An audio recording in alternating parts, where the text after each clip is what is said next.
যাত্রা। পরদিন সকালবেলা কোয়েল যখন তাড়াতাড়ি ঘুম থেকে উঠে আনন্দের সঙ্গে স্কুলে যাওয়ার জন্য তৈরি হতে লাগলো, তো স্কুলে যাওয়ার আনন্দে ওর খাওয়া দাওয়ারও খেয়াল ছিল না। কোয়েল মামুনি, আরাম করে বসে জলখাবারটা তো খেয়ে নাও। স্কুলের লাঞ্চ ব্রেক হতে এখনো অনেক সময়, ততক্ষণ না খেয়ে থাকবে নাকি? তাড়াতাড়ি আয় আর জলখাবার খেয়ে নে। না মা, একদম খিদে নেই। আপনি টিফিন দিয়ে দিন, আমি স্কুলেই খেয়ে নেব। মামুনি সকাল সকাল খালি পেটে স্কুলে যায় না, না খেয়ে স্কুলে যাবে তো মাথা ঘুরবে। মা, আজকে তো আপনার মেয়ে নিজের স্বপ্ন পূরণ করতে যাচ্ছে, আজকে এরকম কিচ্ছু হবে না। মা হেসে উঠল আর কোয়েলকে ওর টিফিন দিয়ে দিল। কোয়েল টিফিন নিজের স্কুলের ব্যাগে রেখে স্কুলে চলে গেল। কোয়েলের মা খুব খুশি ছিল, কারণ ওনার মেয়ের জীবনে আবার আনন্দ এসে পড়েছিল। কোয়েল স্কুলে পৌঁছলো আর ক্লাসে যাওয়ার সঙ্গে সঙ্গেই ওর পরিচয় একটা মেয়ের সঙ্গে হলো, যে দুদিন আগেই স্কুলে এসেছিল। কোয়েল ওই মেয়েটার সঙ্গে গিয়ে বসে পড়ল। হ্যালো, আমার নাম কোয়েল। তোমার নাম কি? আমার নাম সাক্ষী। তোমার নামটা কি সুন্দর, কোয়েল। তুমি কি আমার বন্ধু হবে কোয়েল? হ্যাঁ, একদম। এমনিতেও আমার কোনো বন্ধু নেই। কেন, তোমার এই ক্লাসে কোনো বন্ধু নেই নাকি? না, এই ক্লাসে কি, এই গোটা গ্রামে আমার কোনো বন্ধু নেই। আমার শ্যামবর্ণ রং আর মোটা হওয়ার জন্যে সবাই আমার সঙ্গে ঠাট্টা করে, কেউ আমার বন্ধু হতে চায় না। আরে, এটা আবার কেমন কথা? বন্ধুত্বও আবার কখনো রূপ রং আর শরীর দেখে হয় নাকি? তুমি চিন্তা করো না কোয়েল, এখন থেকে আমি তোমার বন্ধু, আর সবসময় বন্ধুত্ব রাখবো। দুজন একে অপরের সঙ্গে হাত মিলিয়ে, কোয়েল, আমি দুদিন আগেই এই ক্লাসে ভর্তি হয়েছি। এখন অবধি যা পড়ানো হয়েছে এর ব্যাপারে আমি কিচ্ছু জানি না। তুমি কি আমার সাহায্য করবে সব কাজ শেষ করতে? হ্যাঁ হ্যাঁ, নিশ্চয়ই, তুমি চিন্তা করো না, আমি তোমার সব পড়া কমপ্লিট করিয়ে দেব। তখনই কোয়েলের অধ্যাপিকা ক্লাসে আসলো, আর উনি কোয়েলকে দেখে খুব খুশি হয়ে গেলেন। কোয়েল মামুনি, তোমাকে ক্লাসে দেখতে পেয়ে খুব ভালো লাগছে। ধন্যবাদ ম্যাডাম, আজকে আপনার জন্যই আমি স্কুলে আসতে পেরেছি। আপনাকে অনেক অনেক ধন্যবাদ। মামুনি, তোমার কিছুদিনের পড়াশোনা মিস হয়ে গেছে, তুমি চিন্তা করো না, আমি তোমাকে পড়াশোনা করাতে সাহায্য করে দেব। ধন্যবাদ ম্যাডাম। সাক্ষী, তুমি দুদিন আগেই ক্লাসে অ্যাডমিশন নিয়েছো, তোমাকেও তোমার পড়াশোনা কমপ্লিট করতে হবে। আমি তোমাদের সাহায্য করে দেব কাজ কমপ্লিট করতে। ধন্যবাদ ম্যাডাম।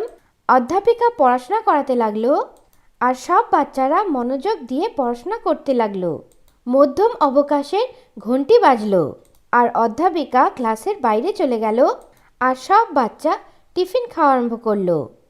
কোয়েল, আজকে তুমি টিফিনে কি এনেছো? আমার মা তো আমাকে আলুর পরোটা দিয়েছে। আলুর পরোটা? আমার খুব ভালো লাগে আলুর পরোটা।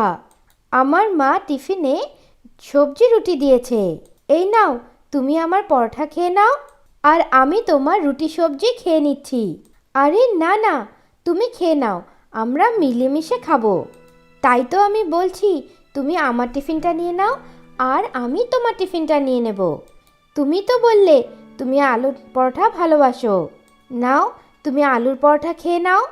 তখনই ওদের ক্লাসের কিছু ছেলে, যারা ওদের কথা শুনছিল, ওদের সঙ্গে ঠাট্টা করতে লাগলো। আরে দেখো দেখো, যে নিজেই আলু, ও আরেকটা আলু কেমন করে খাচ্ছে। আরে, এখন আলুর থেকে মিষ্টি কুমড়া হবে নাকি? আরে না না, ও তো তরমুজ হবে। সব বাচ্চারা জোরে জোরে হাসতে লাগলো, আর কোয়েলকে ঠাট্টার পাত্র করে তুলল। কোয়েল মাথা নত করে কাঁদতে লাগলো। সাক্ষীর এইসব দেখে খুব খারাপ লাগলো। লজ্জা লাগে না তোমাদের এরকম করে কারোর সঙ্গে ঠাট্টা করতে? আরে ও তো নিজেই একটা হাসির পাত্র, ওকে আবার কে হাসির পাত্র বানাবে? দেখো, অসভ্যতামি করো না, আর যাও এখান থেকে, না হলে আমি ম্যাডামের কাছে তোমাদের কমপ্লেন করে দেব, আর তারপর উনি তোমাদেরকে পানিশমেন্ট দেবে, তখন আমরা হাসবো। সাক্ষীর কথা শুনে সবাই ওখান থেকে চলে গেল। কোয়েল, তুমি ওদের কথার ওপর ধ্যান দিও না। নাও, তুমি খাবার খাও। না সাক্ষী, আমার খিদে নেই, তুমি খেয়ে নাও। যদি তুমি না খাও তাহলে আমিও খাবো না। জেদ করো না সাক্ষী, আমি খাবো না। কোয়েল বাজে কথায় গুরুত্ব না দিয়ে আমাদেরকে এগিয়ে যেতে হবে বন্ধু। কেউ যদি কিছু বলে সেটা পাত্তা দিও না। মনে রেখো, তুমি তোমার জন্য বিশেষ, আর তোমাকে নিজের জন্যই বাঁচতে হবে, অন্য কারোর জন্য নয়। ঠিক বলছো তুমি।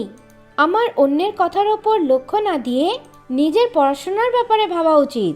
কিন্তু পড়াশোনার জন্যে আমাদের মনোযোগ আর শক্তির প্রয়োজন, যেটা খেলেই পাওয়া যাবে। সাক্ষীর কথা শুনে কোয়েলের হাসি পেয়ে গেল, আর তারপর দুজন মিলে মিশে খাবার খেতে লাগলো। কোয়েল সাক্ষীর দ্বারা আনা আলুর পরোটা খেলো, আর সাক্ষী কোয়েলের রুটি সবজি। লাঞ্চ ব্রেকের পর কোয়েলের অধ্যাপিকা ওকে ওনার কাছে ডাকলো। কোয়েল, সামনের সপ্তাহে সব স্কুলের মধ্যে একটা পেন্টিং কম্পিটিশন আছে, যেখানে আমাদের স্কুলের তরফ থেকে তোমাকে নির্বাচন করা হয়েছে প্রতিযোগিতার জন্যে। আমি? না না ম্যাম, আমি যেতে পারবো না। কেন যেতে পারবে না? তোমার আঁকা এত ভালো, আর স্কুলের সব অধ্যাপকদের এটা বিশ্বাস। তুমি আমাদের স্কুলের নাম নিশ্চয়ই উজ্জ্বল করবে। তুমি এই প্রতিযোগিতা নিশ্চয়ই জিতবে। ম্যাডাম, আমি পেন্টিং তো করতে পারি, কিন্তু এতটাও ভালো না। যদি সেখানে ভালো চিত্র না বানাতে পারি তাহলে স্কুলের নাম বদনাম হবে। তুমি এরকম কেন ভাবছো কোয়েল? আমি তোমাকে এই প্রতিযোগিতাতে হারা বা জেতার জন্য নয়, তোমাকে তোমার কলার প্রদর্শন করতে পাঠাতে চাই। আর তোমার চিত্রকলা তো খুব জীবন্ত হয়, যেন এখনই চিত্রটা কথা বলে উঠবে। তোমাকে এই প্রতিযোগিতাতে যেতে হবে। ঠিক আছে ম্যাডাম, নিশ্চয়ই যাব। সাব্বাস। এখন তুমি ক্লাসে যাও আর নিজের পড়াশোনার দিকে খেয়াল দাও, আর তারই সঙ্গে কম্পিটিশনের জন্য তৈরিও আরম্ভ করে দাও। কোয়েল কম্পিটিশনের কথা ভেবে একটু গম্ভীর হয়ে গেল।